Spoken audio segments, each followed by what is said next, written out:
නෑ තෝ දුක් වෙන්න ඕනේ ආලියා නශීම් ගැන. ඒවට මට ඉන්නවා දුක් වෙන්න ජනතාව. මිනිස්සු ඉන්නවා තව ඕනතර. තෝ දුක් වෙන්න ඕනේ මම මේ රඟන රැඟිල්ල මගේ රැඟිල්ලට ගොඩක් අය ආදරේ. තෝ වගේ කල්ල තෝණි තොපේ අම්මක හොර මිනිහගේ වහල්ලු ඒවට කැමති නෑ. මම ඒවා දන්නවා. හරිද? තෝ දුක් වෙන්න තියුටුකෝ මං ගැන තෝ මොනවද මං ගැන දුක් වෙන්නේ? තොටනේ පුදුම පුකේ අමාරුවක් කියලා තියෙන ආලියා නශීම් ගැන. මං ගැන දුක් වෙන්න එපා. මම රට තමයි ඉන්නේ. තොපේ අම්මක හොර මිනිහා රට කාලා විනාශ කරමින් ඉඳන් බං මම රට ඇවිදින් ඉන්නේ. නැත්නම් මම ලංකාවේ ඉන්නවනේ. තොපි වගේ කුඩු බිස්නස් කරන්න ගංජා කෑලි බිස්නස් කරන්න අපිට කුෂ් දුම් කළේ වා බිස්නස් කරන්න අපිට පුරුදු නෑනේ. ඒකයි අපි රට ඇවිදින් වළඳක් හරි හොදලා අපි ජීවත් වෙනවා නාඹුකාරකමට. කාටවත් ඇඟිලි දී කරන්න දෙයක් නෑ රට ඉන්න ගෑනුන්ට. ඒ වුන් දහ දුක් ඉඳලා මේ රටවල වල අරාබිකාරුන් ගාතපල්ලේ වැටිලා ඒ වුන් ජීවත් වෙන්නේ. මාත් ඇතුළුව. තෝ දුක් වෙන්න එපා. මට ඕන නම් මම රංගනවා. තොට බලන්න වෙන තෝ බ්ලොක් කරගෙන ඵල. තොපි වගේ උන්ට කොහොමද මංගේ වචන මං කියනවා ඇලර්ජික් තමයි. ඒ උන්ට ලැජ්ජ නැතුව හැංගිලා බලනවනේ. හැංගිලා බලන හින්දාම තමා කියන්නේ මෙව්වා. මං කට වහන්නේ නෑ. මම නිකන් ඔය කටවගෙන හිටියේ මං කමක් නෑ. ඉතින් ඔය මගේ වැඩ කටයුතුත් එක්ක කියලා. නැතු ඔය තෝ වගේ හිඟන්නුන්ට තෝ වගේ පොන්නේන්ට බය නෙමෙයි ආලියා. මේකට පුදුම අමාරුවක් තියෙන. රංගනවා තමයි යකෝ. ඇයි මොකද රංගන්නේ බෑ රට ඉන්න ගෑනුන්ට. අපි හම්බ කරන්නේ අපි කන්නේ. තෝපි වගේ දේශපාලඥයෝ රෙද්ද උස අපි යන්නේ. නා කියලා වලපයයි ගොඩපයයි ඉන්න නාකි හිපාටුවන්ට කඩේ යන්නේ. අපි කඩේ යනවනේ යන්නේ හොඳ ඉලන්දාරියට අඬ දිසානායකට. අඬ දිසානායක නාකි නෑනේ. අවුරුදු 60ක් කියන්නේ මොනවද? අවුරුදු 60ක් නෑනේ 57යි. අපි රට හදාගන්න අපි දඟලනවා. මොකද අපි දන්නවා රටවල අපි විඳින දුක. තෝ වගේ පිංගුත්තර හැටි කරේ එව්වා දන්නේ. તો අපිට මොකද කොහේ හරි මයින්ගේ බෑට දෙකේ ගංජා කැලක් සුරුට්ටුවක් කටේ එවුවට පස්සේ ඌ තමා දෙයියා. તો අපිට තෝ වගේ උන්ට ඇති දෙයියේ බුදුන් කෙනෙක් නෑනේ. මම මැදමුලනේ උන් තමා તો අපිට බුදුහාමුදුරුවෝ. તો අපිට දෙයියෝ. අපිට එහෙම එකක් නෑ. අපි එක එකාට මේ මල් තියලා වඳින්න යන්නේ නෑ. අපි දුක් විඳලා හම්බ කරන මේ රටවල් වල අපිට සානාධාර නෑ, විශ්‍රාම වැටුත් නෑ, බෝනස් නෑ, කිසි දෙයක් නෑ. අපි වැඩ මාසේ පඩියට. කියනවා තමයි රංගනවා තමයි. අප මගේ සල්ලිනේ හම්බ කරන් කාලා මේ රටවල ඉන්න ගෑනුන්ගේ මිනිසුන්ගේ උන් දුක් විඳලා හම්බ කරන සල්ලිනේ කාලා ඇඳලා රැඟුවා මොකද වෙන්නේ? ඇයි අපි රටාව ශ්‍රී ලංකාව ගැන කතා කරන්නේ නැද්ද? හිතේ තියන් ඇති තොපේ මයිලට විතරයි රට අයිති කියලා. එහෙම තමයි හිතාගෙන අප්පලා පුතාලා තෝ වගේ වහල්ලු ඔය නටන්නේ තවත්. ලැජ්ජ නැතුව මරණ දනුවම ගේන්නේ නැන්නේ තොප්පුවත් එල්ලලා මරන්න. එතකොට ඔය කටයි පුකයි වහගෙන ඉන්නවා තොපි වගේ උ. තොපි අnder මහත්තයටයි සේරමන්ට බැන අපිටයි බැන යන්නේ නීති නෑනේ. ඒකයි. ලැජ්ජ නැති හිඟන්නු. තෝ තොපේ අම්මා ගැන බලපිය ගිහින්. ඒකිට කන්න තියනවද අඳින්න තියනවද? ඒකිට මෝස්තර කරන්න තියනවද? ඒකිට සප තියනවද? තෝ ගිහින් බල. ඒකිට ආසනීප ඉසේ ඉඳලා දෙපතුල දක්වා කැක්කුම්. ඒවා ගිහින් බලලා බේත් ඒත් තරන් දීපිය හිඟන්න. තෝ මග පස්සෙන් එන්නේ ලැජ්ජ නැද්ද? තොට මග පස්සෙන් එන්නේ. ෆේක් account හදාගෙන ඒ මාදියරේ. කාණ්ඩ කැලින් තියාගෙන පණ පිහලා හිටකන් ඉස්සරලා පොන්නේක් නොවි. පිරිමියෙක් වගේ පිරිමි කමට තොපේ වදපු තොපේ අම්මට ලැජ්ජාවේ බෑ තොපි වගේ පිරිමි සුජිත් නේද? තෝ වගේ පිරිමියෙක් වැදුවට ලැජ්ජ නැහැ.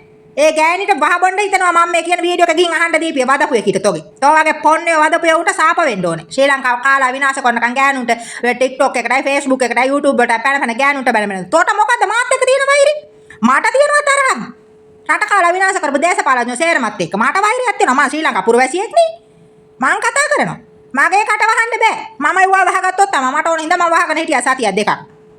හිතේ තියන් හිටියා යන්න තියාර කි මෙහෙම තමා කියලා. ලැජ්ජ නැතුව එනවා.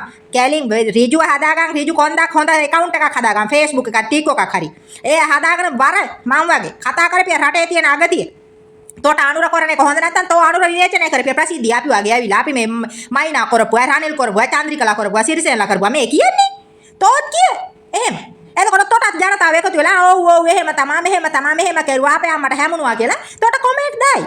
තෝට තෝගේ වීඩියෝ ෂෙයා කරා. අනුරට විරුද්ධව ඉන්නවනේ වහල්ලු මේකෙත් තව මේ වල තියෙනවා බලන් හොදන කබල් ගානේ වුණුත් වහල්කම් කරන මයින්ලට එහෙම ඒ උන් දායි ෂෙයා කරයි තියාගෙන ලෝරි කටු වල නගලා එලවනේ උ ඉන්නවා මයින්ලට කඩේ යන්නේ උ TikTok එකේ මම දැකලා දින උන් ෂෙයා කරයි තෝගේ එව්වා තෝ ඊට පස්සේ උන් එකක දෙල වෙනම හදා අපි ආණ්ඩුවක් හදලා අර වලපය කොට පයින් නාකිරිලවා ගෙනත් ඔබ අපි ජනාධිපති ලේකම් කරලා පුටුවේ එතකොට තොපිට උණ හොඳ වෙනවා ඊට පස්සේ තොපේ අම්මලා ගිහින් මහපාරේ හරි මහලු මඩම් වල අර වැඩිහිටි නිවාස ලොකුගේ වගේ උඩට ගිහින් බාර දීලා ඒ වගේ වට අකර තැබුණාට පස්සේ කෑවා අපි ආවදී මීඩියා එකට අපේ අම්මට මෙහෙම කෙරුවා අපේ අම්මට ගහලා බැනලා ගස් බැඳලා මං රාම තොපිට හොරෙන් සල්ලි දැම්මේ අර අහවල් එකාට අර ලොකුට මඩ ගැවි තොපි ඒ වගේ කරපියා තොපිට ඒ ජීවිත තමයි තොපිට හොඳ වෙන ජීවිත තොපිට සුදු මේ පුරුදු නැහැ මං කූතාණ්ඩිත් තොපිට වැඩි හොඳට ජීවත් වෙනවා තෝ වගේ වහල්ලුන්ට වැඩි හොඳට අද ශ්‍රී ලංකාවේ තියෙනනේ ඔය පරම්පරාවේ අය ඔය අපිට වැඩි හොඳට කාලය ඇඳලා යන වාහන අරන් ඉන්න කොල් මං දැක මේ ප්‍රදර්ශන මීඩියා එකේ යනවා හොඳ ප්‍රසිද්ධ වෙලා ඒ කොල්ලා ශාස්ත්‍ර කෙනා අම්මගේ තාත්තගේ මේ රැහේ කියලා කියනවා ඒ කතාව විතරයි පොඩ්ඩක් වෙනස ෂෝක් කොල්ලා දුකේ බෑ කසාද බඳින්න හිතනවා දැක්කහම ජිම් ගිහින් අඟද හදාගෙන දුකේ බෑ තාපි තොට තියනවද කොන්දේ පණ කොහම බලකෝ ඒ වෙලාවත් ඇවිල්ලා සමාජයට ඇවිල්ලා ඉන්නවනේ ලස්සනට.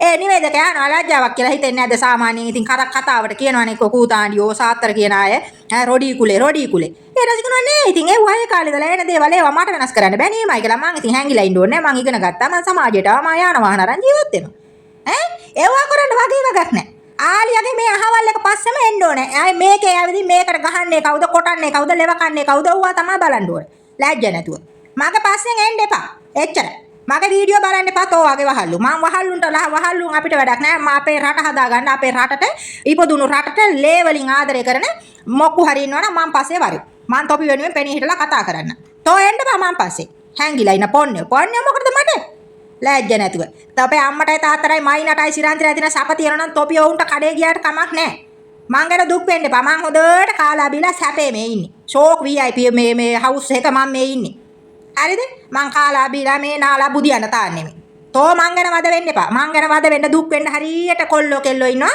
ඒ මේ මට ඒ වගේ මේ යාළුවෝ ඉන්නවා ඌ මට උදපදව කරනවා තෝ මට කන්න අදින්න දෙන්න නෙවෙයි තෝ දැන් ඔය මං ගැන දාලා තියෙන්නේ දුක් වෙනවා කියලා දුක් වෙන්න එපා හරිද ඔයා කියන දේවල් මේකේ වෙන්නේ මේ මම කියනවා වෙන්නේ නැත්තම් තෝ කියනවා වෙන්නේ නැහැ. නමුත් අපි රටේ සමාජයට මේ වෙලා තියෙන විපත්තිය ගැන සමාජයේ මිනිස්සුන්ට යමක් කියලා දෙන්න. මොකද තොපේ මයින්ගේ කුඩු බලකය එවුන්නේ නටලා දඟලලා ආර අහිංසක මේ රාජ්‍ය නිලධාරි මේ උන්ට දසවද දීලා මරලා තියෙන්නේ. තෝත් ඒ වගේ එකෙක් වෙන්නේ නැති. කුඩුද විකුණන්නේ නැහැ. මෝටයි මහයකට කණ්ඩ දෙන්න. තොට ඔච්චර රිදෙන්නේ. ඒ වීඩියෝ එකට දාලා තියෙන අර පොලිස් නිලධාරීන්ගේ පැත්තට මම කතා කරපු වීඩියෝ එකට. හරි අමාරු ඇති. ඔව් මන් දන්නවා කොහොමද හරි අමාරුයි කියලා කියද්දි. පුදුම වේදනාවක් තියෙන පරම්පරානුගතික වහල්. මැද මුලට කඩේ යන හැම එකාම එහෙම තමයි. පරම්පරාවෙන් ඉඳලා තොපේ ඉන් ඇල්ජීරියාද නයිජීරියාද මන් දන්නේ. හරිද? ඉන්ෂාල්ලා. හරිද? ඒ නිසා තෝ පොන්නේ මග පස්සේ එන්න එපා. මගේ වීඩියෝ බලන්න බ්ලොක් කරගෙන පළ. හරිද නැත්නම් මේ වීඩියෝ එක ඩවුන්ලෝඩ් කරන උත්සාහ කරගෙන තොපේ අම්මට පෙන්නලා කියපිය මං කිව්වා කියලා. තෝ වාගේ පොන්නේ හදපු මහයකීට මහපාර තමයි උරුම වෙන්නේ. මොකද සිරන්තිර වගේ සප දෙන්න තොට සල්ලි නෑනේ. තෝ මයින්ට කඩේ ගියාට මයින්නා සිරන්තිර වගේ සප දෙනවද තොපේ අම්මට? නාමල් ආර රොඩියට සප දෙනවද තොට සප දෙනවද මයින්නා? අනුර මහත්තයා සප විඳින්නේ නෑනේ. අනුර මහත්තයා ඒ විදිහටම ගමේ කෙනා ගොඩේ කෙනා ඒ විදිහටම අනුරාධපුර රජරට ඒ විදිහටම ඒවා තියාගෙන පවත්වගෙන මනුස්සකම් තියාගෙන යන්නේ. ඒ මනුස්සයා. તો අපිට අනුරට කියන්න දෙයක් නැහැ. මම ඒ කිව්වේ ජනාධිපතිවරයෙක් විදිහට අපි බලපෑම් කරනවා මරණ දරුවම ගේන්න කියලා. ඒක අපි කියනවා අපි මහජනතාවනේ. එච්චරයි. වෙන කිසි දෙයක් නැහැ. නෑ කිමයිනට බැයිනකට පැදම අමාරුවක් තියෙන්නේ ඈ. වෙදම අමාරුවක් තියෙන්නේ. නයි යනවා ඇති. නගින්න ඇති පයිය නගිනවා ඇති. බල්ලගේ.